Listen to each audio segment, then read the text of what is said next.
I've never been totally comfortable with this space, as you might see.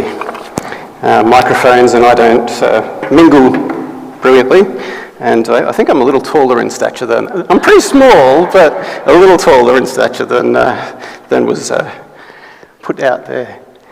So I asked Stephen and Matthew for the opportunity to speak on a topic of my choice today, and they accepted my request. And so any issues that you have or any grilling that comes to me, I might be able to just pass the buck a little. I wanted to talk to you about the future and finding the future. What does the future look like? What does it feel like it's going to be?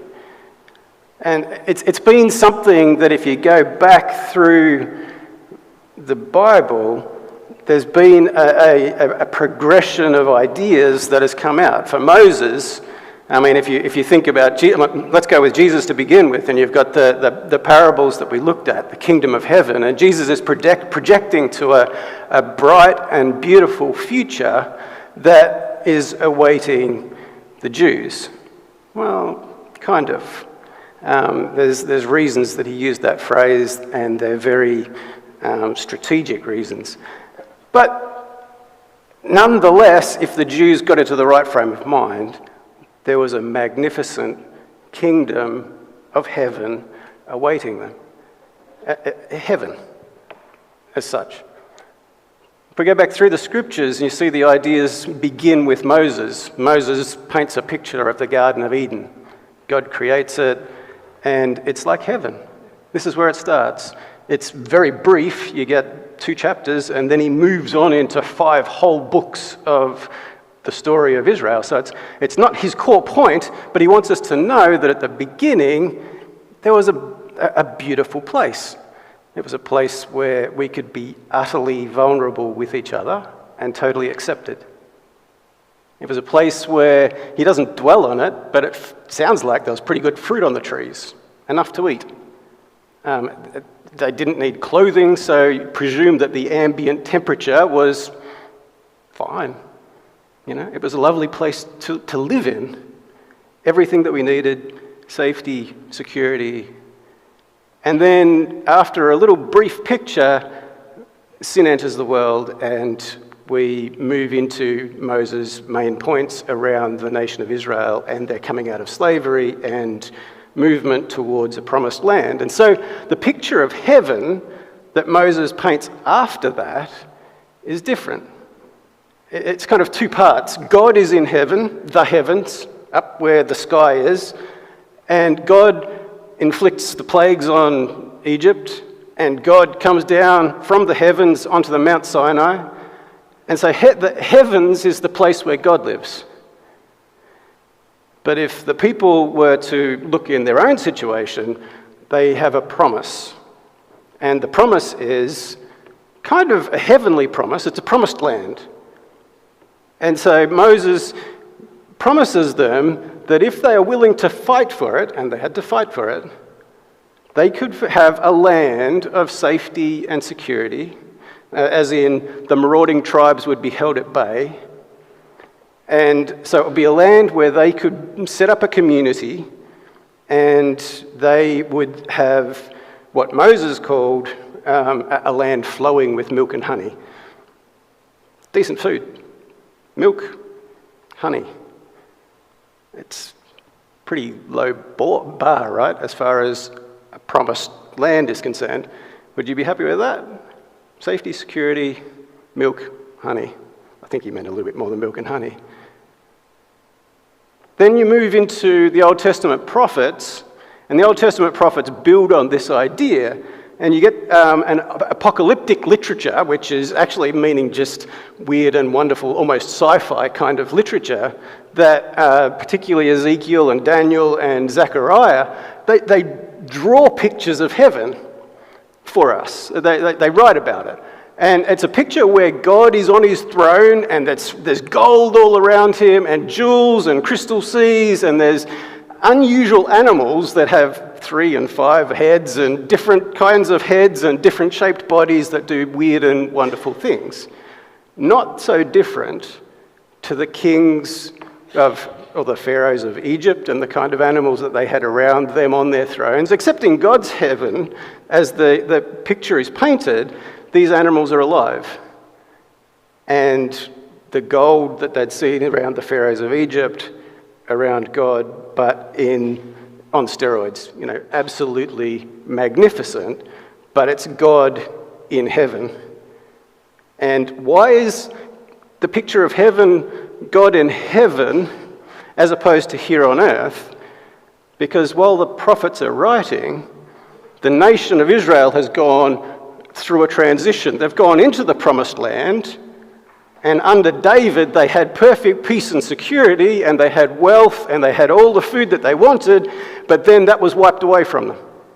So they ended up in Babylon, away from the promised land, and all their hope is shattered. They know what it's like to have peace and security and safety and food, but they no longer have it. And so the prophets are giving them hope in the heavens, saying that God is still God, God is still King, and that there is a future starting to project a future of eternal life, which is kind of birthed with David. These ideas weren't from the beginning, these ideas evolved and came about. David, an eternal king on the throne, which then throws forward to Christ being eternal king on the throne. And if we project forward again to Jesus and the prophets, Jesus and the apostles, we start seeing a picture of heaven a little like the obscure kind of things that Jesus put out. Jesus would talk about heaven like my Father's mansion or my Father's house, many rooms. Jesus would talk about heaven like a king that would throw a dinner party, and he'd invite all of the nobles and they wouldn't come, so he'd invite everybody. Or a wealthy landowner, or the prodigal son's father. And you're getting a feel of what heaven's like, but it's not actually painted clearly for you. Very strategic reasons for that. Jesus used the phrase, particularly in Matthew's text, the kingdom of heaven, 50-odd times. Never, you might note, the kingdom of Israel, which is the phrase that all the people wanted to hear. They wanted to hear him say, God is going to set up the kingdom of Israel, it's going to be safe, it's going to be secure, you're going to have all the food you want, it's going to be the center of the world, the nations are going to come up to the kingdom of Israel. Jesus does not say the kingdom of Israel once in the recorded text from Matthew, Mark, Luke, or John. And so he's very clearly saying there is a bright future, but actually there's going to be some deep, dark valleys that we need to go through in order to get to it. Then you get John at the end of the first century, who paints a bit of the Revelation picture, and a very difficult text to understand. Again, apocalyptic, kind of sci-fi kind of language, and maybe progressions through the book. There's various structures that people come up with. But you see pictures of all the nations of the world gathering together, kind of like maybe what we would look at as the MCG, only 1,000 times bigger. Colosseum was a Roman thing where people would just gather in masses around these Colosseum-type structures, and they would have spectacles, but a place where the king, the picture that we get from, I guess, Revelation, and became very popular through the last few centuries, is a king in the middle of, say, the MCG, and all the nations of the world gathering around and worshipping God forever and ever. My suggestion is heaven is quite different to that. We know heaven. Every one of us. Every single one of us knows intimately what heaven is like. Not just Christians, Hindus, Buddhists, Muslims, Indians, Europeans, South Americans. Anybody that has any anyone from any diverse part of the world intimately knows at the core of our being what heaven is like. It's to be loved, it's to be cared for, it's to be given the things that we need, it's to not have to worry about the future. It's the absence of death. This is what John put out, the absence of death. It's the absence of sickness. It's the absence of, John goes as far as to say he will wipe away every single tear from their eyes. I mean, anything that would make you sad, gone. Anything that would lead to sorrow, disappeared. We intimately know that that's what we want, right? And we know that that's what heaven will be. The evolution of thought from Moses through to Jesus, through to us today, is interesting to track. If you look at Moses' bar for heaven, for the people of Israel, Moses would stand here in front of you today going, you are in heaven. Australia, heaven. The kind of safety and security that we have today, they could not even dream of. The kind of food and culinary delights that we have the opportunity to participate with, they could not dream of. Are we there yet? Obviously not. Do we have problems that we have to solve? Definitely. And so what does, if we were to kind of just project, what does 21st century additions to this concept of heaven maybe look like? My suggestion is that it's not only to be loved and to be joyful and to be happy and to have the things that we need and to feel the freedom to be vulnerable and at the same time secure, and all of those things, to have peace. But I think it's to actually bring other people into that same space. Bring other people to a place where they feel loved, where they feel accepted, where they feel safety to be vulnerable and yet know securely that they are going to be, welcomed and comfortable in our presence. I think there are new things that are also in a 21st century where we are now, after 120 years of compulsory schooling, the world is intelligent. And so we want to contribute to the dialogue.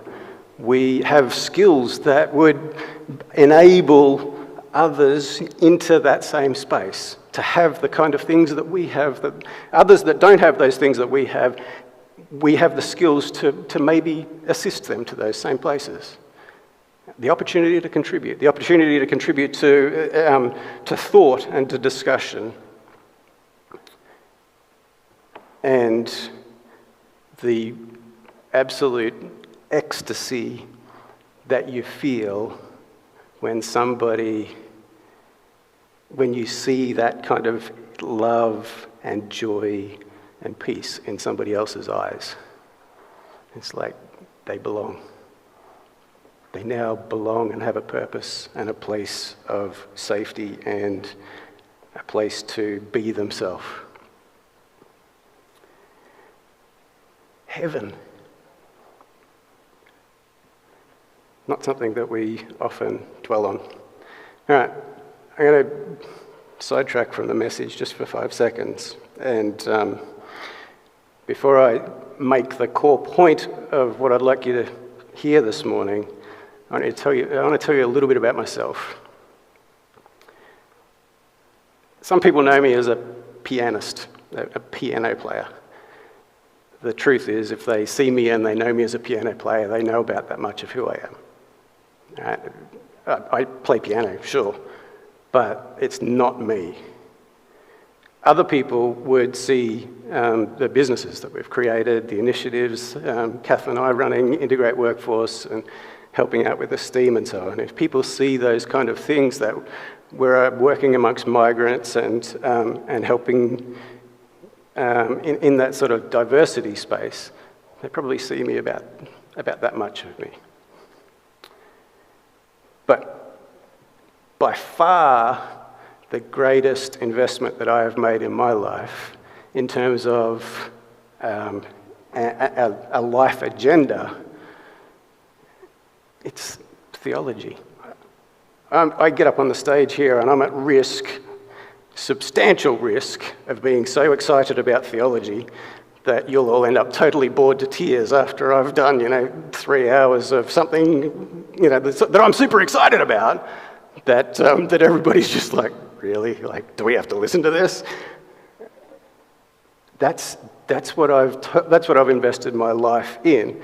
And if I give you one little anecdote from 2005, I got quite excited. I'd been studying the scriptures for a number of years. In 2005, I was invited to a global summit for leaders. And I'm like a young Timothy Titus kind of guy from the New Testament, very immature and a little arrogant, a little, maybe more than a little. And so they invited us along and we got involved, and then they invited us back the second year and asked me to teach. And so asked me to teach a class, a single class. And that was quite an honour because there was 2 to 4 representatives from various countries of the world that were all part of the the Evangelical Alliances. The Asian one was the largest one, but African Evangelical Alliance. And so there were representatives that were at the top of each of these countries, and here they were getting young, short-statured Kelvin to teach them, the Book of Acts or the structure of Paul's missionary journeys or so on. Anyway, I got asked to do that 1 year, and then after the second year, I was teaching for the 4, 5, 6 days throughout this summit for about a decade. But in the early years, I'm there teaching a class, and a guy comes in. It was a large room, 30-odd people. Usually there's 15. It was a discussion kind of forum. And a guy comes in, and he's got 2 people kind of carrying his bags behind him. It's like, this is a bit odd. And sits down in the discussion. And somebody was speaking at the time. He walked in, he was late, and this guy stopped speaking, waited for him to take his seat, and then continued to speak and finished his point quickly. And then, so it's like, oh, that's a bit odd. Moved on in the teaching and threw out another open-ended question, which was the nature of that forum. And everybody's quiet. This guy that's just walked in, who doesn't really know where we're at, starts to speak. And he stood up, and I said, so we don't actually stand up here, just take a seat, just throw your thoughts out into the room, you'll be fine. Everybody will kind of bounce off them. And so that was fine. He threw his thoughts out. There wasn't much interaction in the room, and then, so I moved on a little bit, throw another idea out, and this guy starts to speak again. So I was like, right, the aim is here, we've got a large class. Our aim is to let everybody have an opportunity to speak. And so he quietened, and later I found out that he was the General Secretary of the Asia Evangelical Alliance, which represents 2 billion there's 2 billion of the world's population. The evangelical church is amongst those. One of the guys carrying his bags is named Subash, so his name is Richard Howell. His guy that was carrying his bags is Subash, who had 127,000 people in a Bachelor of Ministries in India. 127,000. That's numbers. That's, how much is that, a quarter of Tasmania? Close. And then another good friend of mine, Yusufu Taraki, is a key. They actually nicknamed him the Bishop of Africa, from Jos, Nigeria. Why do I say that? I'm saying it for 2 reasons. One is that as a theologian, I know that I have tested my thoughts with top-level world leaders, and I am confident that my theology holds. Another is, the same reason, that my unpacking of culture also holds at that level, a decade worth of teaching amongst these guys.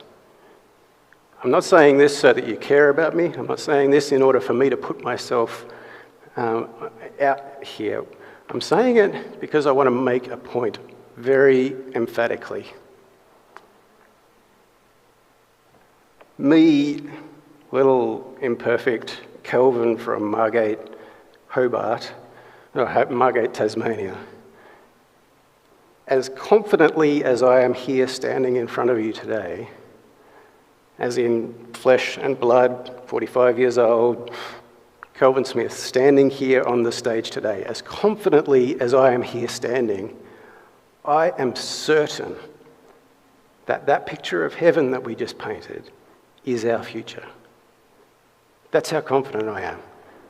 I know my theology's good. I know my working through culture is good. I know with utter certainty that picture of heaven is our future. Do we have to go through some dark valleys to get there? Probably. Are we going to avoid all future pandemics? Probably not. Is that picture our future? Guaranteed.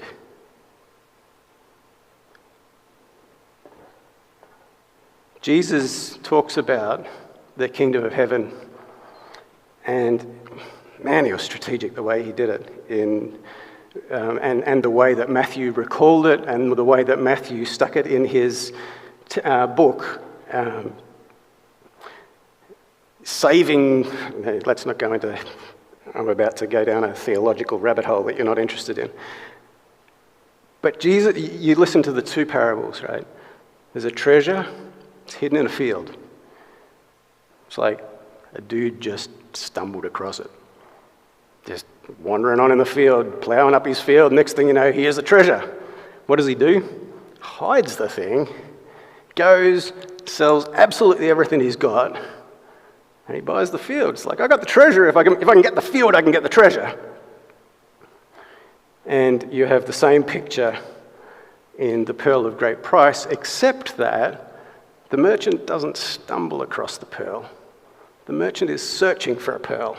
He's looking for a pearl of great price. And when he finds it, again, does exactly the same as the guy in the field. He goes and sells everything he's got in order to attain or to get that pearl. Pretty obscure passages. Is the kingdom of heaven the treasure? Is the kingdom of heaven the pearl? This is the nature of a parable. You're never told, is the kingdom of heaven like, the similarities in both of that, you have something of great value and you have the willingness of the person that finds it to give absolutely everything that they have in order to achieve it.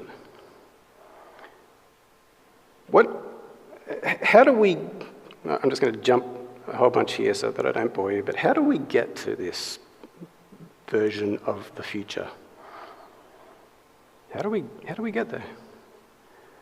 What practical steps in a 21st century can we take that will ensure that not just Moses would be utterly stoked to see that this is the nature of Australia today, but that the apostles that were running around at Jesus' time, who were teaching of love and of joy and of peace and of patience, which is, again, an interesting evolution from Moses' teaching, which was do not murder and do not commit adultery and do not steal and do not lie. Have you ever, all right, one little theological piece. Have you ever noticed that Jesus puts love your neighbour as yourself alongside love the Lord your God with all your heart, with all your soul, with all your mind and strength? They're alike. Love the Lord your God is commandment number 1 of the 10 commandments, yeah? love your neighbour as yourself, is Numbers chapter 23 and verse, I think it's 18, in a completely and utterly obscure passage that barely resembles anything. And Jesus grabs it out of there, sticks it alongside the other. Evolution of thought. Anyway, evolution of theology. How do we get there? How do we get there? Practical, this is me. This is me being confident in a way in which I think we can actually achieve substantial steps forward, and this is just one little way. You know, when you meet somebody, doesn't matter, anybody, and you got a free cup of coffee in your hand, it's just like, would you like a free cup of coffee? And they're walking down the street, and it's just like, wow, free cup of coffee, I'll take that, thank you very much. It took $1 and 2 minutes to prepare and potentially changes a person's day. And they look back and they think, wow, my day was going downhill. And all of a sudden, with a small investment, that person's day changes trajectory. If we can capture the dynamics, harness the dynamics around that little thing, that's only on a minute scale. We need to do it across an entire person's life. But if we can capture the dynamics around that simple thing, what does it take for us to be prepared to do that kind of an action? It doesn't have to be a cup of coffee. It can be a hug. It doesn't have to be anything. But what does it take for us to do that little surprising thing that will change a person's entire day? For us to get our heads into that space and to think through how it is that we can achieve that kind of a gesture, and then harness the dynamics around what it is that that person receives and how magnificent it is for them in that moment.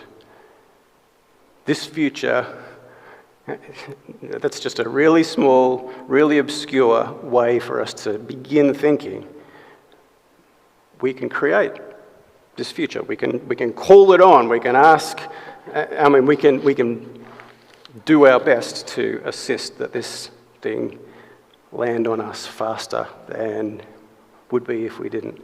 If we are able to harness that, small little church, Hobart, Tasmania, if we can harness particularly the spiritual activity that goes on in that one little thing, handing a cup of water in Christ's name, visiting a dude in prison, handing a meal to somebody that desperately needs it.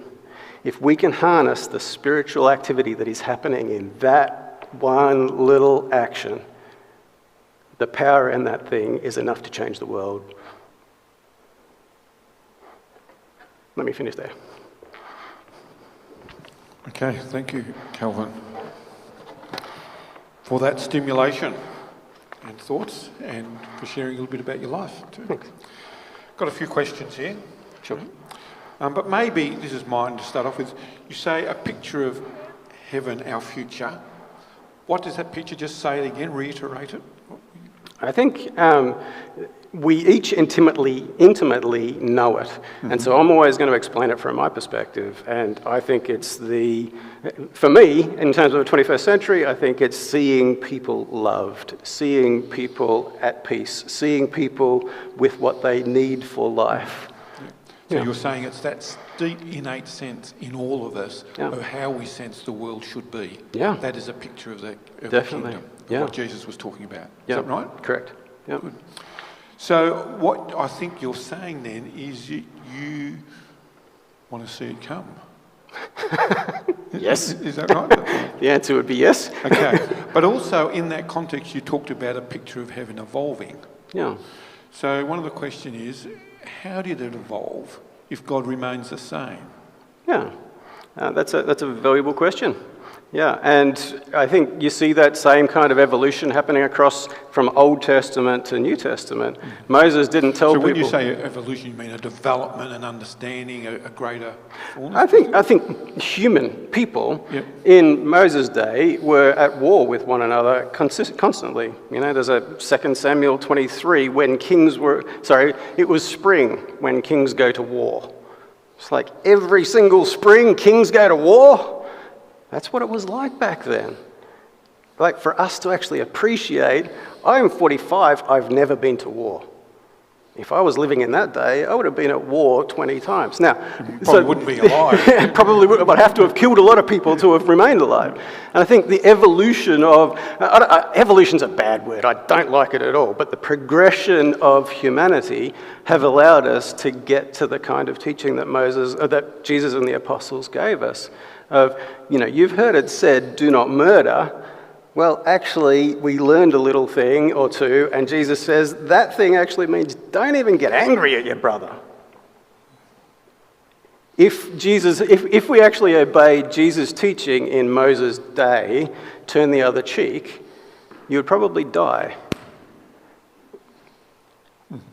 And so there was a need for a growth and a progressive stability, I guess. Yeah. So, bit like I talked about last Sunday, at just the right time, Paul talks about it, Jesus came and opened up the next part of what we needed to know. Definitely. Paul says that a number of times. Yeah. At the right time, Jesus came. Yeah. Okay, here's another one. People keep getting disappointed in our world today because they expect human beings, in a sense, to be much better than we are. Yeah. And somehow that we could arrive at perfection. Yeah. So what do we say to them? I think that's an absolute confirmation that we are progressing.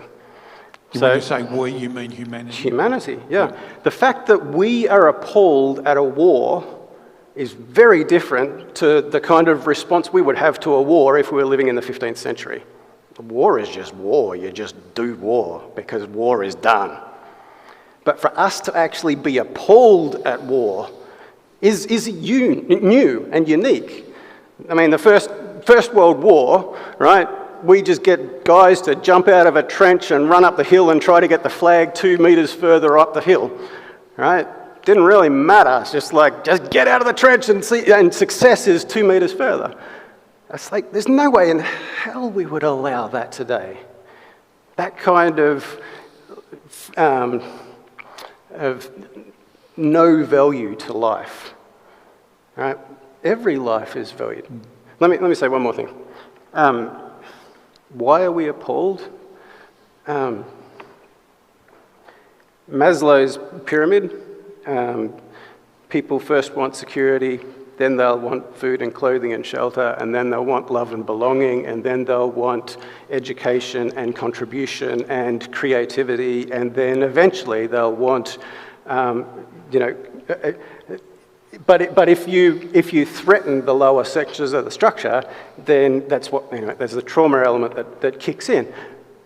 What happens though is if I am desperately in need of food and clothing, like Moses' people were, and they get to the promised land, once they have the food and clothing, they forget that they ever wanted it. They forget that they ever needed it, and they move immediately to the next step. We want love and belonging. And that's the thing that we constantly want. And when you have love and belonging, and it's a stable kind of family situation, you forget that you ever needed that. You just accept it as this is the new normal. Now we want. And so Maslow's point is that we never, as humanity, ever stop wanting the next thing. We always want more safety. We always want more security. We always want less death. We always want... And the point there is perhaps we're a whole lot safer than we were 100 years ago.